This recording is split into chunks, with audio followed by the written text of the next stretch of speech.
Namaskar, I'm Sahil and you are watching Discover Rajasthan. Know your beautiful Rajasthan and Rajasthani culture and secure your government job with me. तो welcome in discover Rajasthan. हमने तेंदु तक complete कर लिया था राजस्थान की वनस्पति में। अब नेक्स्ट हम देखेंगे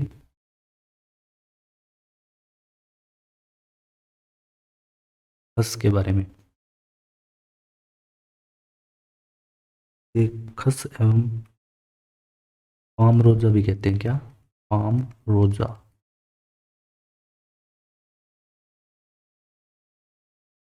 ठीक है, या ब्रैकेट में लिख लो इसे, रोशा भी कहते हैं, रोशा।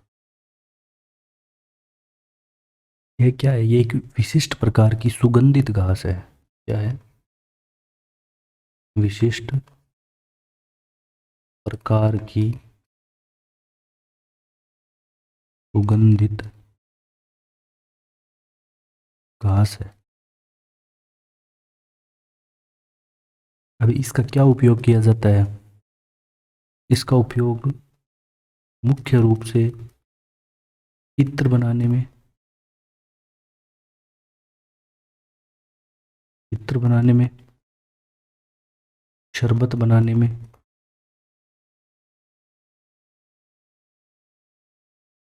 वह पर्दे बनाने में किया जाता है। ये पर्दे वाला क्वेश्चन एग्जाम में पूछा हुआ है। पर्दे बनाने में किया जाता है। ये पर्दे वाला भी इम्पोर्टेंट है। ये जब इन पे हवा लगती है तो खुशबू भी वैसे, मतलब सुगंधित है, घास है ये, तो वैसे आपको जब हवा आएगी पर्दों में तो बहुत ही बढ़िया सुगंधित खुशबू भी आएगी साथ में। तो ये मुख्यतः कहाँ पाया जाता है? तो ये टोंक, सवाई माधोपुर व भरतपुर जिलों में। ये भी पूछा गया है कि कहाँ, क्योंकि ये बहुत कम जगहों पे पाया जाता है, इसलिए टोंक, सवाई माधोपुर व भरतपुर जिलों में। तो कहाँ पाया जाता है?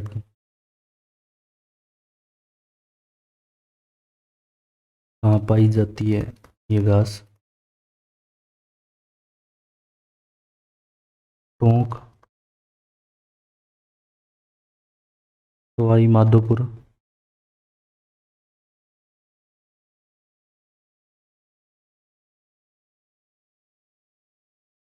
व भरतपुर जिले के क्षेत्र, भरतपुर जिले के क्षेत्रों में, क्षेत्रों में ये है खस घास पाई जाती है। ठीक है।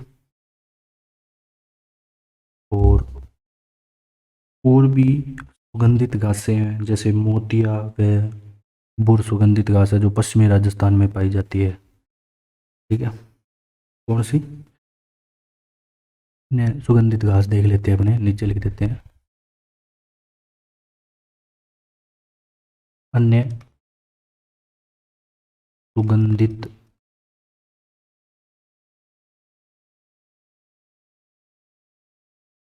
घास कौन कौन सी है? एक तो है मोतिया,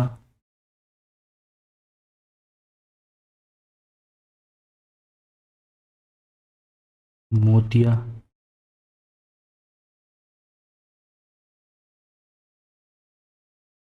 व बुर सुगंधित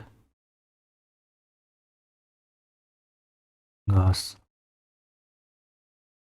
जो पश्चिमी राजस्थान में पाई जाती है, पश्चिमी राजस्थान में पाई जाती है।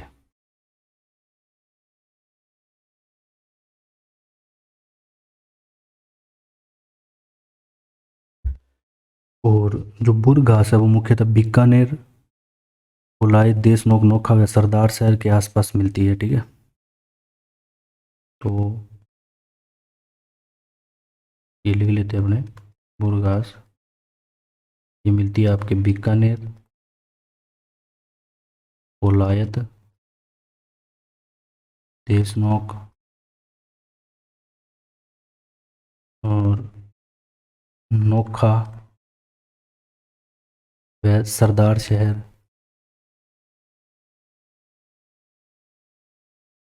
के आसपास का क्षेत्र में। ठीक है, तो ये अन्य सुगंधित घास में आगे एक ओलिवरी घास आती है जो जोधपुर के निकट मिलती है। ठीक है, और इसे लेमन घास भी कहते हैं, तो ये भी पढ़ लेते हैं। सुगंधित घास में आती है तो अगली आती है ओलेवरी घास। ओलेवरी घास, और इसे अन्य क्या कहते हैं? लेमन घास। लेमन घास इसलिए कहते हैं शायद का टेस्ट लेमन जैसा होता है। और ये कहाँ पाई जाती है? जोधपुर के निकट ओसिया। जोधपुर के निकट ओसिया नामक जगह है, वहाँ पे पाई जाती है, तथा लोहावट क्षेत्र में। लोहावट क्षेत्र में। इसके बाद आता है जो वनस्पति आती है प्रमुख, वो है महुआ।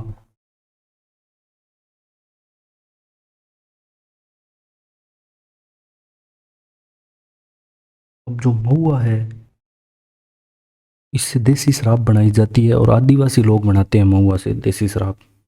के फलों का प्रयोग तेल निकालने व देसी शराब मोकड़ जिसे बोलते हैं बनाने में किया जाता है। तो इसके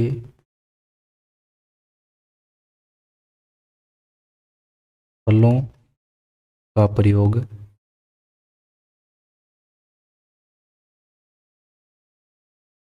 तेल निकालने और आदिवासी जनजातियों द्वारा देसी शराब जिसे मोकड़ कहते हैं, ये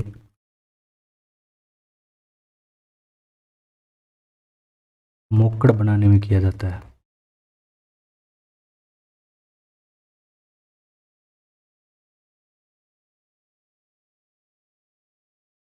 मोकड़ बनाने में किया जाता है। ठीक है, और ये मुख्यतः कहाँ पाई जाता है महुआ का वृक्ष? यह उदयपुर, डूंगरपुर, सिरोही जिलों में पाया जाता है। तो जिले जहाँ पे पाया जाता है, उदयपुर, डूंगरपुर व सिरोही जिलों में। ठीक है, के लिए और इसका क्या है कि एक टोटम के रूप में एक सांस्कृतिक महत्व भी है इसका। और इसका जो वानस्पतिक नाम है, वानस्पतिक नाम ये भी पूछा जाता है। वानस्पतिक नाम महुआ का इससे रिलेटेड है, तो आपको याद हो जाएगा आराम से। तो इसका वानस्पतिक नाम है मधुका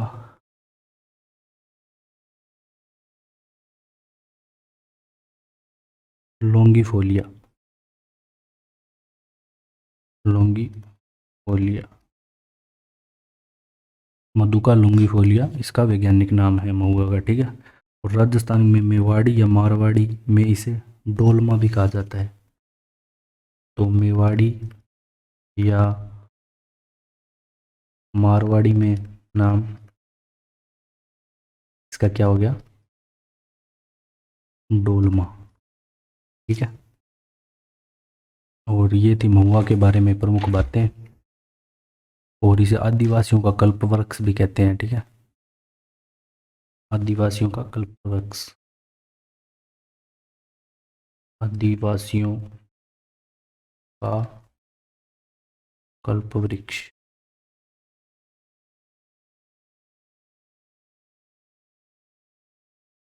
अब देखो, इसमें आपको क्या याद रखना है? इसमें ये याद रखना है कि इससे एक देसी शराब बनाई जाती है आदिवासी लोगों के द्वारा। ठीक है, और इसके फलों से तेल निकाला जाता है। और ये जो मुख्यतः इसकी जगह याद होनी चाहिए आपको, उदयपुर, डूंगरपुर और सिरोही, तीन ही जिलों में पाया जाता है। और इसका वैज्ञानिक नाम है मधुका लोंगिफोलिया, और इसे मेवाड़ी में डोलमा कहते हैं, और इसे आदिवासियों का कल्पवृक्ष भी कहते हैं। ये आपको पता होना चाहिए। के बाद हम पढ़ेंगे जो नेक्स्ट आता है बांस, रोइडा, और भी सभी देखते हैं क्रम से। तो इसके बाद आता है बांस। वैसे तो ये उसमें आ जाता है वन वगैरह में, लेकिन यहाँ अपने देख लेते हैं वनस्पति में भी।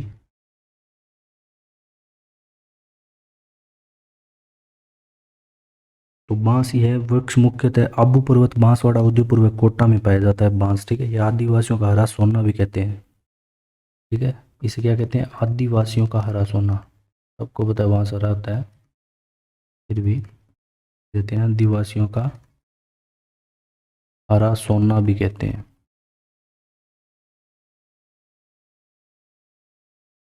और इसका जो वानस्पतिक नाम है बांस का,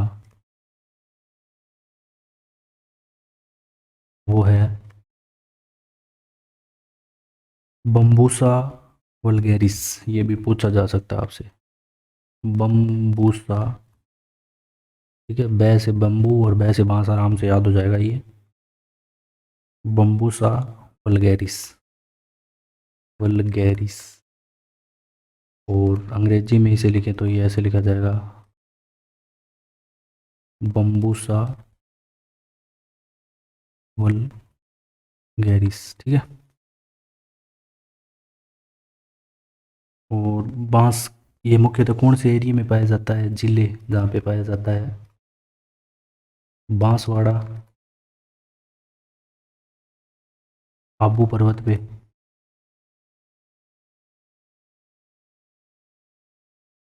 उदयपुर व कोटा। ठीक है, के बाद आता है बीड़। बीड़ क्या होता है कि राजस्थान में घास के मैदान होते हैं या चारागाह होते हैं, उसको स्थानीय भाषा में बीड़ कहा जाता है। ये भी मैं लिख देता हूँ, इतना इम्पोर्टेंट नहीं है। बीड़ किसे कहते हैं? राजस्थान में, और कई जगह यहाँ पे भीड़ कहते हैं इसको, यहाँ राजस्थान में नहीं, अन्य जगहों पे। राजस्थान में घास के मैदान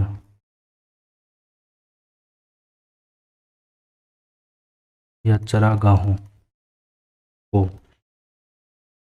जो स्थानीय भाषा है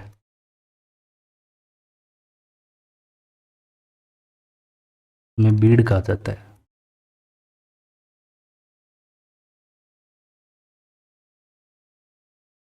के बाद आता है रोहिड़ा, जो मुख्य है, इम्पोर्टेंट है सबसे ज़्यादा। केजड़ी और रोहिड़ा दोनों तो सबसे ज़्यादा इम्पोर्टेंट है पढ़ने। आता है रोहिड़ा।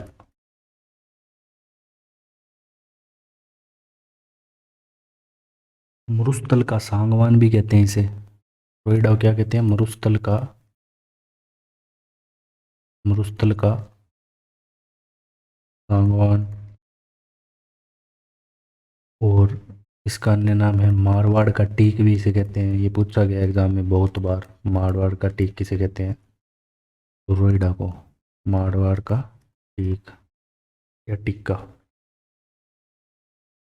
और राजस्थान का जो राज्य पुष्प है वो रोइडा है। अब इसमें एक डिफरेंस याद रखना है, रोइडा का वृक्ष भी होता है और पुष्प भी होता है। वृक्ष और पौधा दोनों होते हैं, दोनों के वैज्ञानिक नाम भी अलग अलग हैं।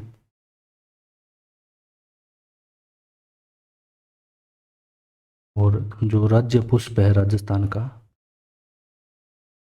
राजस्थान का राज्य पुष्प क्या है? रोइडा। और जो ये वाला पुष्प है इसे कहते हैं मरुशोभा, मरुस्थल की शोभा। और इसका जो वानस्पतिक नाम है या वैज्ञानिक नाम है वो है टेकोमेला अंडुलेटा। ये पूछा जाता है एग्जाम में बहुत बार। वानस्पतिक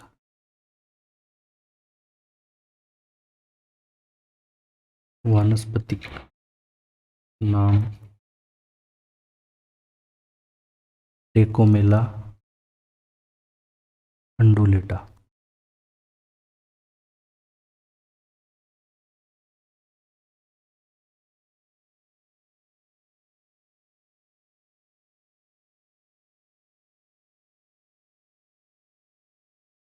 और और जो वृक्ष का वैज्ञानिक नाम है ये तो मैंने बताया पुष्प का, और एक जो वृक्ष का वैज्ञानिक नाम आता है वो क्या है, वो है टिनोस्फेरा कार्डिफोलिया। टिनोस्फेरा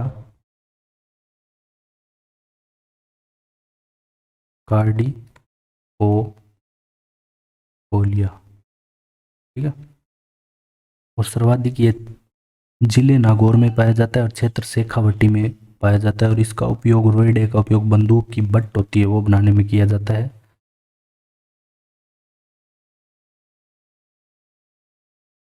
और इसको राज्य पुष्प कब घोषित किया गया, तो सेम वही डेट 31 अक्टूबर 1983, जब राज्य वृक्ष खेजड़ी घोषित किया, राज्य पुष्प घोषित, ठीक है। और ये ध्यान रखना कि सर्वाधिक, अगर क्षेत्र का पूछें तो ये मिलेगा आपको शेखावटी में, और जिले का पूछे तो ये मिलेगा आपको नागौर में। और इसका उपयोग मुख्य रूप से बंदूक की बट बनाने में, बंदूक की बट बनाने में। तो हमने पढ़ा रोइडा, रोइडी में अपने को क्या याद रखना है, रोइडी में अपने को याद रखना है इसके वैज्ञानिक नाम दोनों, और इसके अन्य नाम जैसे इसे मारवाड़ का सांगवान या मारवाड़ का टीक भी कहते हैं। प्लस में इसको राज्य पुष्प रोइडा को घोषित किया गया, कब किया गया, 31 अक्टूबर 1983 को, जब खेजड़ी को ही किया गया था साथ में। इसके जो पुष्प है इसका वैज्ञानिक नाम है टेकोमेला अंडुलेटा, यही पूछा जाता है एग्जाम में बार बार। और इसके जो वृक्ष का वैज्ञानिक नाम है वो टेनिसफेरा कार्डिफोलिया है। और सर्वाधिक ये शेखावटी क्षेत्र में पाया जाता है और जिले नागौर में, और इसे बंदूक की बट बनाने में प्रयोग में लिया जाता है।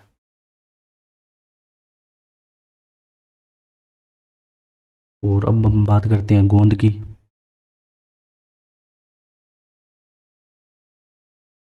इसके बाद हम अलग जो घास है वो अलग से पढ़ेंगे सारी, राजस्थान की प्रमुख। के बाद बात आती है गोंद की। गोंद कोई जैसे बड़ा टॉपिक नहीं है, ये राजस्थान के पश्चिमीवर्ती भागों से प्राप्त किया जाता है। कहाँ से, राजस्थान के पश्चिमवर्ती भागों से प्राप्त किया जाता है, ठीक है।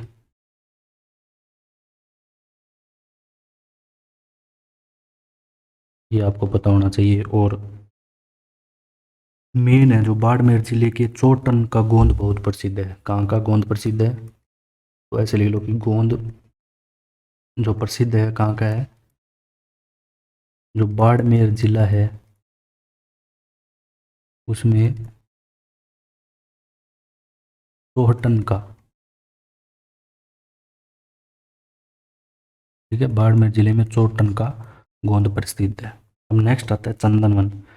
राजस्थान के राजसमंद जिले की हल्दी घाटी, जो जहाँ पे हल्दी घाटी का युद्ध भी लड़ा गया था, खमनोर में आता है, वह सिरोही के दिलवाड़ा क्षेत्र में चंदन की पेड़ की अधिकता होने से चंदनवन के नाम से जाने जाते हैं। चंदनवन लिख देता हूँ यहाँ पे मैं, ये भी छोटा टॉपिक है। तो चंदनवन का जो वानस्पतिक नाम है चंदन का, ये आपको याद नहीं रखना, मतलब ज़्यादा इम्पोर्टेंट नहीं है। चंदन का वानस्पतिक नाम है सेंटेलम एल्बम। सेंटेलम, एक सेकेंड इसको मैं थोड़ा साफ लिख देता हूँ। सेंटेलम एल्बम, ठीक है, ये इसका है वैज्ञानिक नाम चंदन का, सेंटेलम एल्बम। और ये मुख्यतः कहाँ पे आ जाता है, राजसमंद जिले के हल्दीघाटी, कमनौर व सिरोही के दिलवाड़ा क्षेत्र। तो ये है मुख्यतः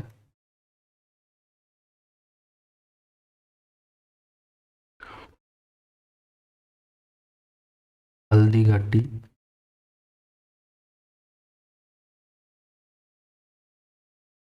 कुन्नूर व सिरोही के देलवाड़ा क्षेत्र में चंदन वन सर्वाधिक पाए जाते हैं। ठीक है। अब आता है घास। सबसे पहले जो इम्पोर्टेंट घास आती है एग्जाम में बार बार पूछी जाती है वो है लिलोन या सेवन घास। कौन सी? मुख घास लिख देता हूँ यहाँ पे मैं।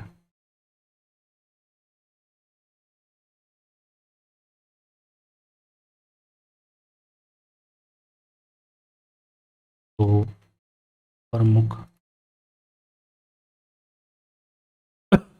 घास है वो खस घास पड़ी थी, वो सुगंधित घास थी। ठीक है। इसमें आती है सर्वप्रथम लिलोन या सेवण।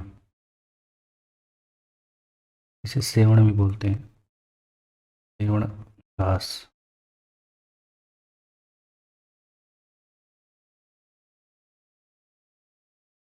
अब जो लिलोन या सेवन घास है ये रेगिस्तान में पाई जाती है, विशेषकर जैसलमेर में। ठीक है। और सेवण इसका स्थानीय नाम है। और इस घास का इम्पोर्टेंस क्यों है? क्योंकि जो विलुप्त प्रजाति है गोडावण, जो राजस्थान का राज्य पक्षी है, गोडावण इस सेवण घास पे अपने अंडे देता है। और वो अभी संकटग्रस्त प्रजाति मानी जाती है, मतलब उनकी संख्या बहुत कम हो चुकी है। इसलिए सेवण घास को गोडावण गोडावण पक्षी की प्रजनन स्थली भी कहा जाता है। इस घास का वैज्ञानिक नाम है लसियूरुस सीडिकुस। तो इस पहले हम इसका वानस्पतिक नाम देख लेते हैं, या वैज्ञानिक नाम लसियूरुस सीडिकुस। ठीक है। ये सेवण घास का वैज्ञानिक नाम है। और मुख्य बात क्या है कि जो राज्य पक्षी है गोडावण, ये भी आपसे एग्जाम में पूछा जा सकता है कि राज्य पक्षी जो गोडावण है वो अंडे कौन सी घास पे देता है? वो सेवण घास पर अपने अंडे देता है। ठीक है। अब यहाँ पे अगर अंडे देता है तो ये गोडाउन पक्षी की प्रजनन स्थली होगी। तो सेवण घास क्या हो गई? सेवण घास है वो गोडावण पक्षी की गोडावण पक्षी की प्रजनन स्थली होगी।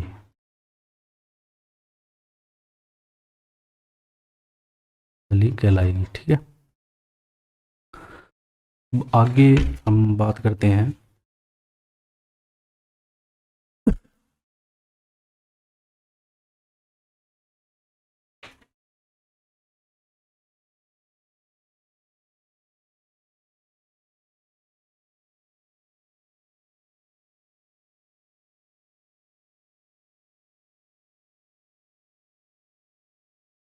One second.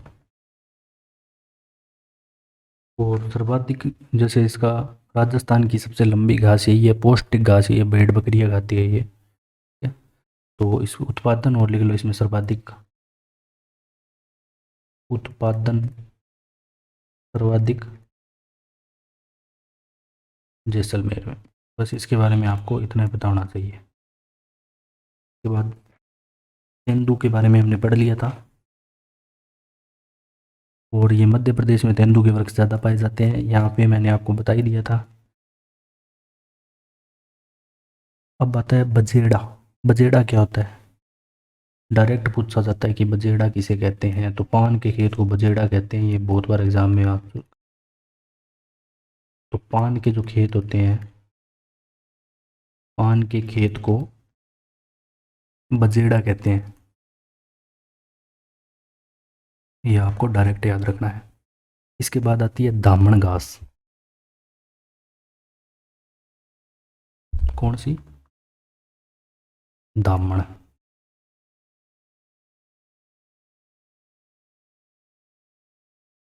अब जो दामन घास है यह एक रेगिस्तानी घास है, तो पर्यावरण को बचाए रखती है, वो भूमि को बांध कर रखती है। ठीक है। भूमि को बांध के रखने में ये सहायक है।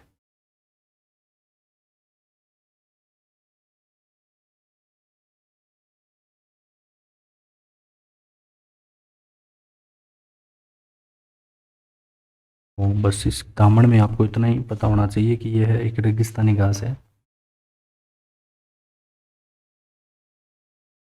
रेगिस्तानी घास भूमि को बांधे रखती है।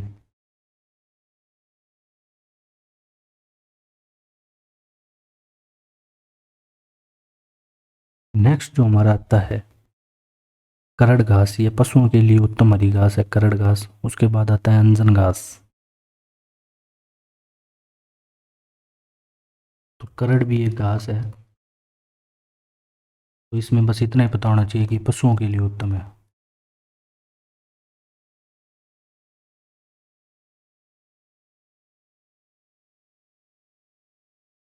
और इसके बाद आती है अंजन घास। इसकी क्या खास बात है?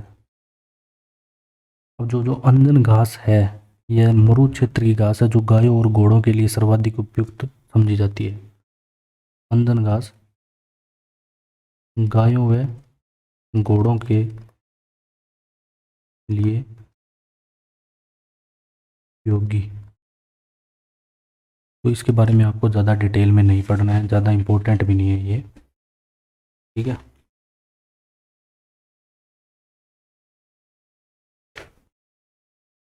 और इसके बाद जो आती है सहजन, ठीक है। इसके बाद आती है सहजन, ये वानस्पतिक नाम भी है इसका, देख लेते हैं अपने। औषधीय रूप में होती है, सहजन की फली भी होती है। इसके बाद आती है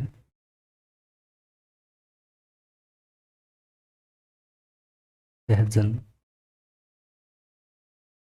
का जो वानस्पतिक नाम है, सहजन का वानस्पतिक नाम ये हो जाएगा मोरिंग ओलिफेरा। Mooring oleifera. और ये पोषक तत्वों से भरपूर है। इस वृक्ष को औषधीय भंडार भी कहा जाता है, सहजन के पेड़ को, ठीक है। पोषक तत्वों से एक तो ये भरपूर होती है,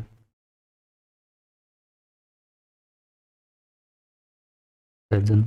और इस वृक्ष को औषधीय का भंडार भी कहा जाता है। तो इस वृक्ष को औषधियों का भंडार भी कहा जाता है।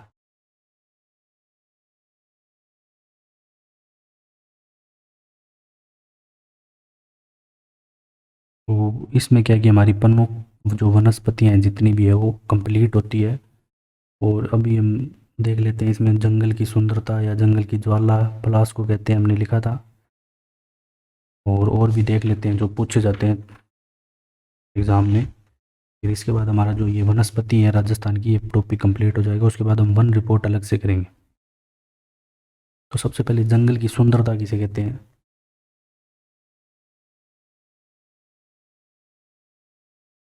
तो जंगल की सुंदरता हो गई ऑर्किड, ऑर्किड का वृक्ष। और जंगल की ज्वाला हमने पढ़ा था, जंगल की ज्वाला किसे कहते हैं? पलाश वन या डाक वन। फिर वागड़ का चीकू किसे कहते हैं? बहुत बार पूछा जाता है। वागड़ का चीकू तेंदू को कहते हैं। और आदिवासियों का हरा सोना बांस है, ये हमने लिखा भी था वहाँ पे। आदिवासियों का हरा सोना क्या है? बांस। अब जो मरुस्थल का सागवान या मारवेड़ का टीक है, हमने पढ़ ही लिया, रोएडा को कहते हैं। और थार का कल्पवृक्ष गुरुवृक्ष खेजड़ी को कहते हैं। तो इसके साथ हमारा जो है ये टॉपिक वनस्पति पूरा होता है। और इसमें आपको क्या जो वन के प्रकार मैंने आपको 5 बताए थे, शुष्क सागवान, उनके आपको प्रतिशत और कौन से ज़िले में कौन कौन से वन पाए जाते हैं वो बहुत इंपॉर्टेंट है, याद रखना। और प्लस में जो रोइडा है, खेजड़ी है, उनका कब राज्य वृक्ष या राज्य पुष्प घोषित किया गया था वो याद रखना ज़रूरी है। और इसके अलावा जैसे घास है, प्रमुख सुगंधित जो घास है जिससे पर्दे बनाए जाते हैं, वो भी आपको याद रखना ज़रूरी है। 2-3 बार रिवीजन करोगे तो आपको याद हो जाएगा। एंड अगर आपको हमारा कंटेंट अच्छा लगे तो शेयर एंड सब्सक्राइब। तो thanks for joining discover Rajasthan.